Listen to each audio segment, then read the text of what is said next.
Je suis atteint d'albinisme oculaire depuis la naissance. Je ne vois pas la 3D et à partir d'1 mètre, je ne vois plus net. Dans les endroits que je ne connais pas, j'essaye au maximum d'être accompagné. Et sinon, j'essaye de me tenir à des endroits que je connais. Mais dans l'eau, je me sens libre et c'est là où je me sens bien et je prends un maximum de plaisir. Nom. Alex Portal. Âge. 21 ans. Club yvelinois. Le CNO Saint-Germain-en-Laye. Commune de résidence. Saint-Germain-en-Laye. Spécialité. La paranatation. Palmarès. Je suis vice-champion paralympique sur le 200 mètres 4 nage et 3e au 400 mètres nage libre à Tokyo en catégorie S13 à Loyang. Et en août 2023, tu as été sacré champion du monde sur 100 mètres nage libre aux mondiaux de paranatation, après avoir raflé l'argent sur 100 mètres papillon. C'est ça, c'est 2 médailles que j'ai faites et juste il y en a 2 autres en plus, l'or sur le 200 mètres 4 nage et le 400 mètres nage libre. Du coup ça a été une belle compétition. Et en plus de toutes ces médailles, je crois bien que tu es étudiant à côté de ton activité de sportif, non ? Yes, je suis à l'école supérieure de sciences de l'ingénieur de Léonard de Vinci à La Défense. Et du coup, ça représente forcément beaucoup de travail d'allier les deux. Dans l'eau, je m'entraîne à environ 22 heures par semaine, ça représente 10 entraînements. Et à côté, du coup, j'essaye de rester le maximum concentré quand je suis en cours pour justement ne pas avoir à rattraper trop de cours une fois que je suis à l'entraînement, en stage ou en compétition.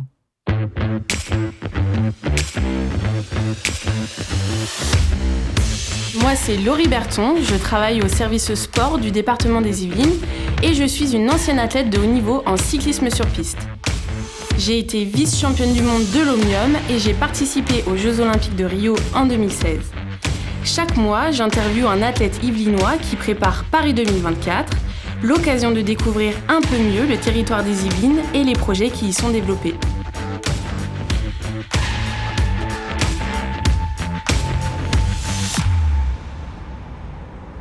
Salut Laurie, je te présente ma maman Virginie.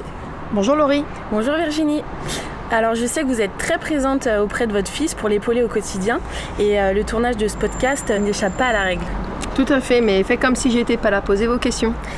Alors j'en aurai quelques-unes pour vous dans un instant, mais d'abord on va parler d'Alex. Est-ce que tu peux nous dire comment tu es arrivé à la natation ? Moi, c'est ma sœur qui m'a un peu donné goût à ce sport. J'ai commencé quand j'avais 5 ans. C'est un sport que j'ai tout de suite apprécié, aller à l'entraînement, commencer les compétitions, avoir les sensations dans l'eau. Du coup, c'est le sport que j'ai continué. Et par rapport à mon handicap, c'était le sport le plus facile, j'ai l'impression à m'adapter et là où je me suis senti le plus à l'aise. Et est-ce que tu peux nous dire comment tu es venu à la natation handisport ? Ouais, c'est en 2016 qu'un entraîneur, David Armandoni, m'en a parlé. Avant, je n'avais pas conscience que je pouvais faire de la paranatation. Du coup, je faisais uniquement des compétitions valides. À partir de 2016, j'ai fait mes premières équipes de France, mes premières compétitions internationales et mes premières sélections. Et j'ai tout de suite adoré ça et encore plus envie de faire de la compétition. Avant, je faisais que des compétitions valides et maintenant, j'allie les deux pour pouvoir avoir plus de compétitions et pouvoir me confronter à d'autres athlètes. Et du coup, pour nager, quelles sont vraiment tes difficultés ? Les particularités de mon handicap, l'albinisme oculaire, c'est que je vois pas la vision 3D. Du coup, sur l'approche des murs, c'est quelque chose qui reste assez compliqué. Ça m'est arrivé déjà de me prendre des murs, par exemple. Sinon, j'ai un nystagmus, donc mes yeux bougent et je peux pas le contrôler. Et le but de la natation, c'est de rester assez stable. Du coup, ça crée des perturbations dans mon équilibre et dans ma technique. Et du coup, on a dû pas mal le travailler justement avec mes entraîneurs pour pas avoir de perturbations. Sinon, il y a des répercussions physiques, notamment sur mon cou, le fait de forcer pas mal sur mes yeux. Et du coup, c'est un peu sur ces aspects-là que mon handicap joue sur ma performance. Et au quotidien, comment tu gères tes déplacements quand tu es tout seul ? Soit j'ai la chance d'être accompagné, sinon au pire des cas quand je suis tout seul je demande de l'aide à des personnes que je croise. Sinon les parcours quotidiens que je fais, par exemple les trajets chez moi à la piscine, de chez moi à l'école, je les connais par cœur. Du coup ça me permet de pouvoir les faire tout seul plus facilement. Sinon je peux prendre des taxis aussi en cas de besoin. Et pour tes études, comment tu t'organises ? J'ai récemment changé en étant justement à La Défense. C'est un endroit plus simple pour moi d'accès car il y a le RER qui est à 3 minutes à pied de chez moi. Et sinon, je m'organise en étant une fois en cours proche du tableau, en ayant mes feuilles en blyop, c'est des feuilles pour malvoyants, en ayant ma règle pour personnes malvoyantes. J'essaye d'écrire en noir, de demander aux enseignants aussi de le faire au tableau et d'écrire en gros. Très bien. Virginie et Alex, je vous propose de vous avancer vers l'entrée. Avec plaisir.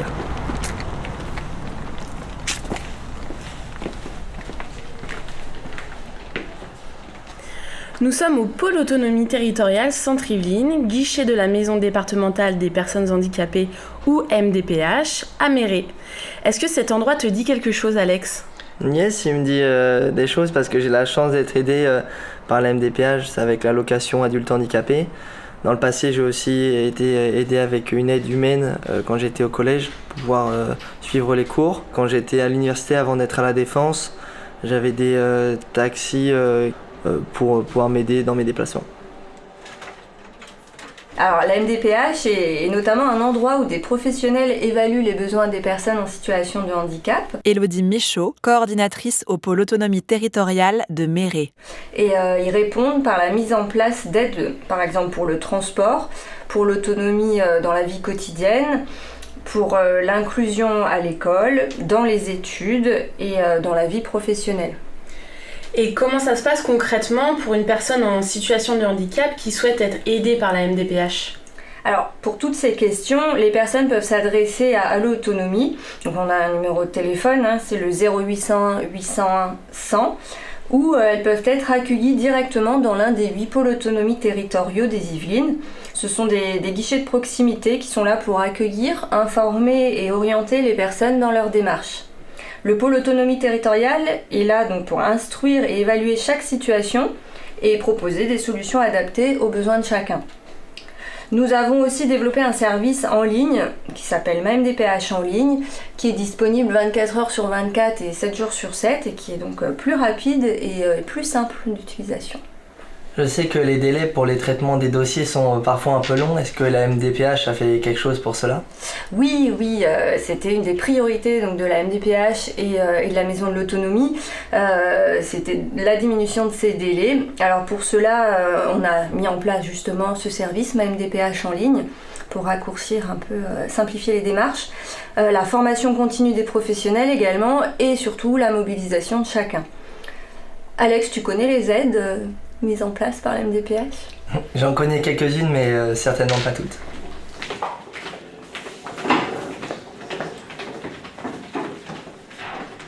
Donc la MDPH, elle participe à un grand nombre d'aides. Entre autres, on connaît bien les cartes mobilité inclusion, qui permet de pouvoir bénéficier d'aides au stationnement, par exemple. Axel Reboul, coordinatrice médico-sociale à la Maison départementale de l'autonomie, ergothérapeute de formation. On a aussi tout un pan autour du travail de la personne en situation de handicap et la MDPH peut permettre de notifier une reconnaissance de cette qualité de personne en situation de handicap. Mais il y a également des allocations. On entend l'allocation adulte handicapé, mais également une allocation qui se tourne vers les enfants. Et pour compléter, la MDPH peut participer à une orientation vers des établissements qui vont permettre d'accompagner la personne en situation de handicap selon ses besoins.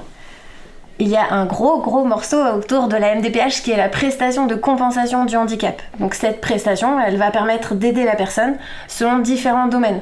Donc on a l'aide humaine, qui est l'aide d'un tiers qui accompagne la personne dans sa vie quotidienne. Mais on va également avoir tout un pan qui va toucher l'aménagement du logement ou l'aménagement du véhicule pour que la personne puisse être autonome chez elle ou pour pouvoir conduire son véhicule tout seul ou avoir un véhicule aménagé pour elle. Donc dans le domaine de la PCH, il y a un dernier élément dont on n'a pas parlé, c'est l'aide qui est apportée pour financer une partie des transports. Donc on va prendre en charge le surcoût des transports de la personne en situation de handicap, par exemple pour se rendre dans son établissement ou à son travail. En tout cas, il faut que ce soit à des trajets réguliers et fréquents. Il y a également une autre aide qui est mise en place par le département, c'est pour aider à la mobilité. C'est ce qu'on appelle le PAM. On voit souvent passer les véhicules avec le logo dessus, donc ils sont bien repérables. En réalité, ma plus grande aide, c'est ma famille et surtout ma mère. Donc j'aimerais vraiment pouvoir mettre en lumière tout ce qu'elle fait pour mon petit frère Kylian et moi au quotidien et depuis que je suis né. Vous faites quoi dans la vie, Virginie ? À la base, j'étais architecte d'intérieur. J'ai arrêté quand on a découvert le handicap d'Alex pour pouvoir m'occuper de lui à plein temps. Ok, donc aidante à temps plein, c'est un peu comme votre métier. Et oui, surtout que j'ai un autre fils, Kylian, qui est aussi atteint d'albinisme oculaire et qui est également nageur sportif de haut niveau. Et bon, je suis aussi maman de 4 enfants, donc il y a une grande sœur et un petit frère. Et malgré tout, vous avez eu un engagement associatif assez important depuis les débuts d'Alex dans la natation. Effectivement, j'ai commencé au comité du club où nageaient mes enfants, puis je suis devenue juge de natation, puis juge arbitre valide, et quand Alex a commencé le paranatation, je suis passée également juge arbitre handisport. Maintenant, je suis présidente du comité départemental de natation des Yvelines pour les valides et je forme tous les juges arbitres valides dans les Yvelines et les officiels paranatation en Île-de-France. Et vous aidez également vos deux fils, Alex et Kylian, au quotidien. Est-ce que vous pouvez nous décrire une journée type ? Alors, la journée type commence tôt parce que l'entraînement est à 6h30 du matin. Donc on part, soit mon mari, soit moi les emmenons à l'entraînement. Puis il y en a un des deux qui va les rechercher après l'entraînement. Il faut s'organiser car il faut bien aussi s'occuper du petit dernier. Quand Alex était en prépa après le bac à Cergy, on s'est organisé également avec des taxis parce qu'on ne pouvait pas se dédoubler avec Kylian. Et maintenant qu'il est à la Défense et qu'il a un appartement sur Saint-Germain-en-Laye, c'est plus facile pour lui, il est un peu plus autonome, il peut prendre le RER plus facilement, il a appris le trajet par cœur. Et donc voilà, il peut se rendre tout seul à son école. Globalement, les trajets exceptionnels, je suis présente comme l'enregistrement de ce podcast aujourd'hui. Et si je ne peux pas être là, on le met dans un taxi et on essaye que quelqu'un soit là pour le récupérer à la sortie. Et vous réussissez à caler tout ce programme dans une seule journée, bravo. Oui, mais parfois c'est fatigant.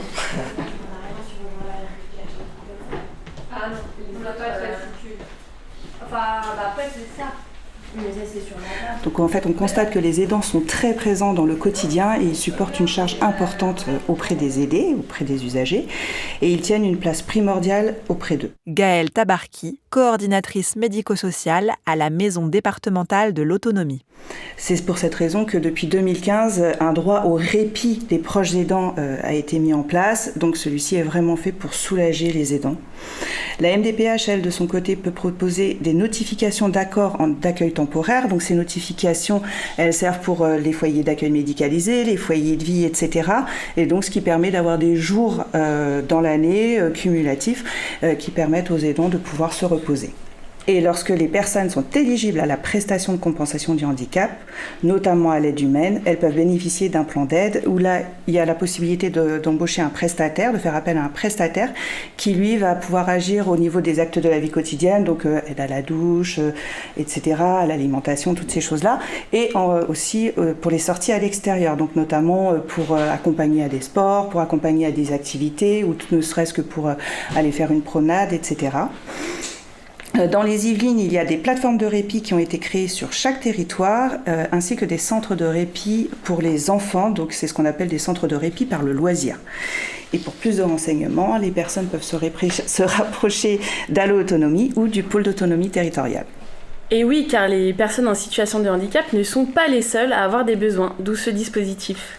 Allez, je vous retiens pas plus longtemps, je sais que votre programme est très chargé. Salut Alex, on se revoit autour des bassins ? Yes, merci tout le monde, à bientôt. Au revoir.